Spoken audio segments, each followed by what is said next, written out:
Reality doesn't exist until you measure it. That sounds like philosophy, like something from a late-night conversation that means nothing in the morning. But it's not. It's physics, proven, repeated thousands of times in labs around the world.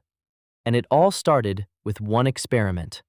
A wall, two slits, and a single particle that broke everything we thought we knew about the universe. Here's the setup.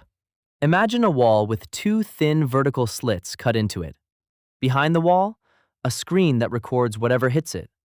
Now you take a gun that fires tiny particles, electrons, photons, atoms, and you aim it at the wall. Simple question. What pattern do you see on the screen? If you fire tennis balls through two slits, you get two stripes, one behind each slit. Obvious, logical, done. So you'd expect the same thing with particles. Two slits, two stripes. But that's not what happens. Instead of two stripes, you get dozens. A pattern of alternating bright and dark bands spread across the entire screen. This pattern has a name. It's called an interference pattern. And here's the thing. This pattern only occurs with waves. Think of dropping two stones into a pond. The ripples overlap. Where two peaks meet, the wave gets bigger. Where a peak meets a valley, they cancel out. That's interference. And that's exactly what shows up on the screen. Which means the particles aren't behaving like particles. They're behaving like waves. Okay, weird, but fine. Maybe particles are just waves. Mystery solved. Let's go home. Not so fast. Scientists decided to slow it down. Instead of firing thousands of particles at once, they fired one at a time. One single particle, aimed at the wall with two slits. Now think about this. A single particle can only go through one slit, right? It's one object. It goes left or it goes right. It can't go through both. So with single particles, you should get two stripes again. But you don't. You fire one particle. It hits the screen. A single dot. Random position. Then another dot, then another, and another. And slowly, dot by dot, the interference pattern appears again. The wave pattern, made by single particles, one at a time. Which means, somehow, each particle went through both slits at the same time. It interfered with itself. One particle, two paths, simultaneously. That's not weird. That's insane. But it gets worse. Scientists thought, okay, let's just watch.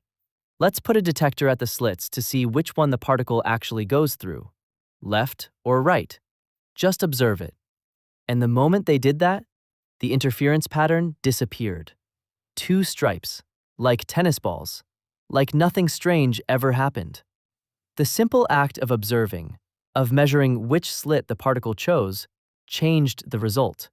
When nobody watches, the particle behaves like a wave, goes through both slits, creates interference.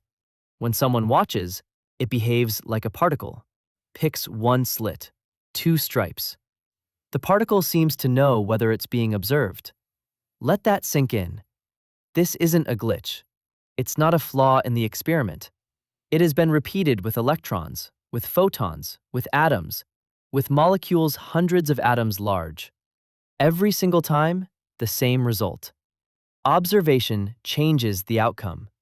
The act of measuring forces the particle to choose. Before measurement, it exists in all possible states at once. Both slits, both paths, every option open.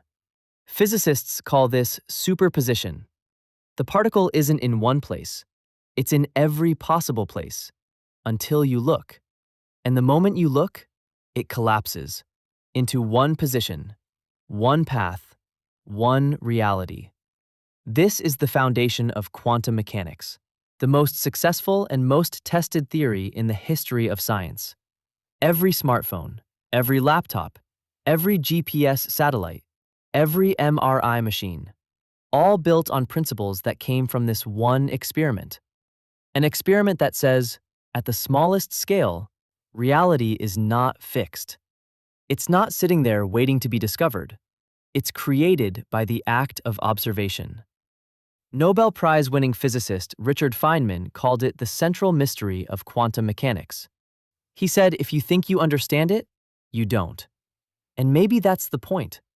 The universe doesn't owe us logic. It doesn't have to make sense at our scale. But at the deepest level, behind everything you see and touch, particles are making choices that depend on whether anyone is watching. Reality doesn't exist until you measure it. And now you know the experiment that proved it. If this changed how you see the world, share it with someone who needs to hear it. The next video is already waiting.